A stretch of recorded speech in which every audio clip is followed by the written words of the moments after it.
Hello, welcome back to my channel. माझं नाव आहे भूषण आहे. तुमचं स्वागत आहे माझ्या चॅनलवरती. त्याचं नाव आहे भूषण रिॲक्ट्स. तर आत्ता जस्ट यूट्यूब ब्राउज करत होतो, तर मला एक मराठी मूवीचा टीजर म्हणजे राजा राजा असं एक हितेश मोडक ओरिजिनल या चॅनलवरती राजा राजा मूवीचा टीजर दिसला. ब्लू कॅन फील वेगळा वाटतोय, तर बोललो जरा बघूया हा मूवी टीजर कसा आहे. मोस्टली सध्या तरी मराठी मूवी टीजर खूप चांगले बनतात, तर बोलले हा टीजर कसा, चला बघूया. काय प्रेम बिम सगळं ठीक आहे, पण आपलं लग्न नाही होऊ शकत. माझे आईबाप जातपातलाही मानतात, कारण तुला तुझी जात माहीतच आहे. पण अजून एक सांगायचं होतं, आयुष्यात पुढं काय बी लागलं तरी राजा तुझ्या सोबत आहे. स्वप्न बांधले उन्हात माझे, जीव कासा वीस झाला.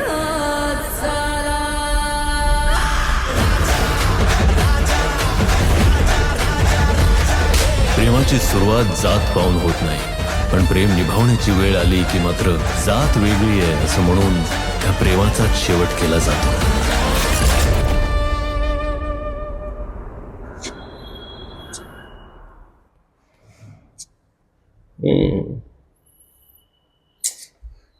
चांगला होता टीजर, ॲक्च्युली चांगला आहे. लुक जरा त्यांनी एकदम साऊथ इंडियन स्टाईल दिली आहे. आणि ती लाईन एंडिंगची खूप चांगली होती. श्रेया सुरपेचा आवाज आहे, तो लाईन चांगली होती की देव जात बघत नाही, पण प्रेम निभावताना किंवा प्रेम करताना काय तो डायलॉग होता त्या परत आपण पहिल्या ऐकूया जाईल का. प्रेमाचाच शेवट केला जातो, पण प्रेम निभावण्याची वेळ आली की मात्र जात वेगळी आहे असं म्हणून त्या प्रेमाचाच शेवट केला जातो.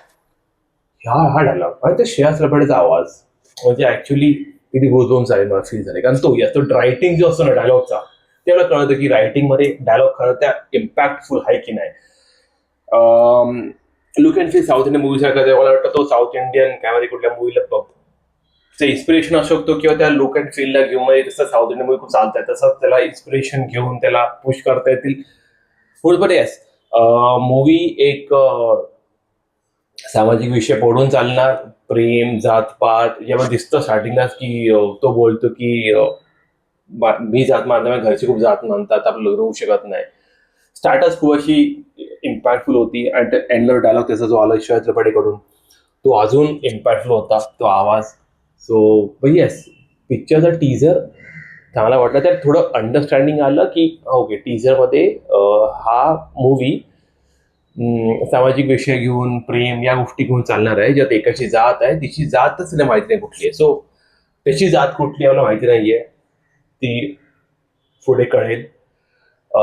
तिची जात काय माहिती आता ही ऑब्विसली ह्या ह्याच्यात होतं की खूप अपर कास्ट ही लो एकदमच काहीच कास्ट नाही हिचं, त्या होऊ शकतो.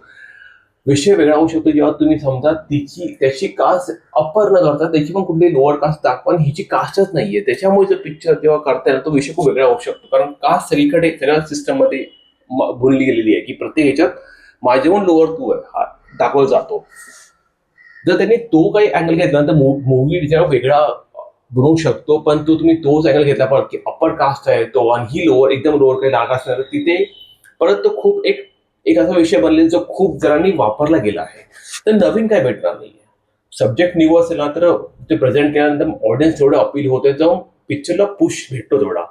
आणि मराठी मूवीची खरंच ही गरज आहे. आपल्याकडे खूप चांगली ड्रामा मूवीज, आपण कॅरेक्टर बिल्डिंग खूप चांगलं करतो, पण आपण कुठे मार खातो, आपण सब्जेक्ट घेताना खूप चुकतो कधी कधी आणि प्रेझेंट करताना चुकतो. टेक्निकली या पिक्चर मला चांगला वाटतंय. स्टार्टिंगचे VFX होते त्यात तो विजय गडगडात होतो, तो समजला की तो जरा VFX हे झाला, पण तरी तो काय वाटलं नाही. पण हा गाणं ही जरा म्युझिक ही जरा एकदम पंपिंग आहे, त्यामुळे तेही खूप चांगलं वाटलं.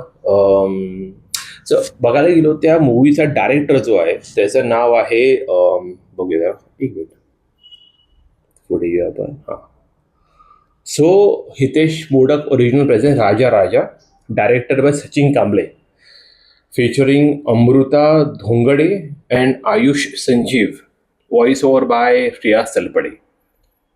ओके, स्टोरी कोणाची आहे?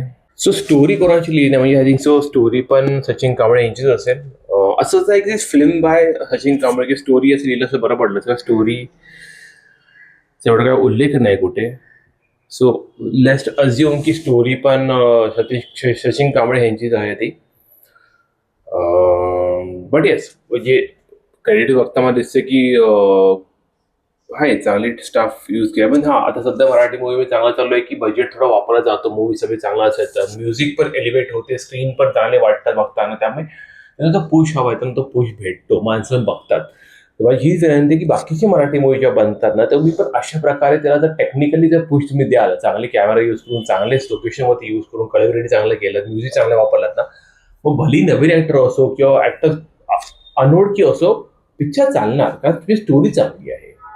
तर तो खूप महत्वाची गोष्ट आहे. आणि इथे मला दिसतं म्हणजे हा इथे मला कॅमेरा आणि टेक्निकली खूप चांगला वाटतं, लुक अँड फील चांगला वाटलं, म्युझिक चांगली होती, स्टोरी अजून अननोन आहे ती ट्रेलर आला की कळेल आपल्याला, पण ओव्हरऑल मला हा मूवी चांगला वाटतोय. सो येस या मूवीकडे एक माझं पर्स्पेक्टिव्ह की मी जेव्हा हा पिक्चर बघू शकतो अशाप्रमाणे आणि त्याच्यानंतर माणसं बघतील पण. सो येस आपल्याला अशा टाईपचे म्हणजे अशा लुक अँड फीलच्या मूवीची गरज आहे. आणि हा तो एक फर्स्ट स्टेप आपण बोलू शकतो. ह्याच्या दशावतार येऊन गेल्या, दशावतारची खूप चांगली स्टोरी होती, खूप चांगल्या प्रकारे प्रेझेंट केलं होतं. वडापाव येऊन गेला, वडापाव फक्त लंडन बेस्ड होता, तर मला एवढं काय नको जाऊया, आपण रिव्ह्यू बनवून त्याला रिव्ह्यू नंतर बनवीन त्याचा मी. पण ह्याचा बोला गेलो तर हाय चांगला वाटतोय मला. सो आय होप ह्याचा ट्रेलर तर पुढे जेव्हा तो खूप चांगला असेल, स्टोरी खूप चांगली असेल, तो म्हणजे एक नवीन वेगळा अनोळखी मूवी आम्हाला मराठीमध्ये बघायला भेटेल. तर हा होता माझा रिॲक्शन या राजा मूवीच्या टीजरवरती. तुला हा पिक्चर तुला हा व्हिडिओ आवडला असेल तर प्लीज लाईक करा, शेअर करा, सबस्क्राईब करा. भेटूया आपण पुढच्या व्हिडिओमध्ये. बाय.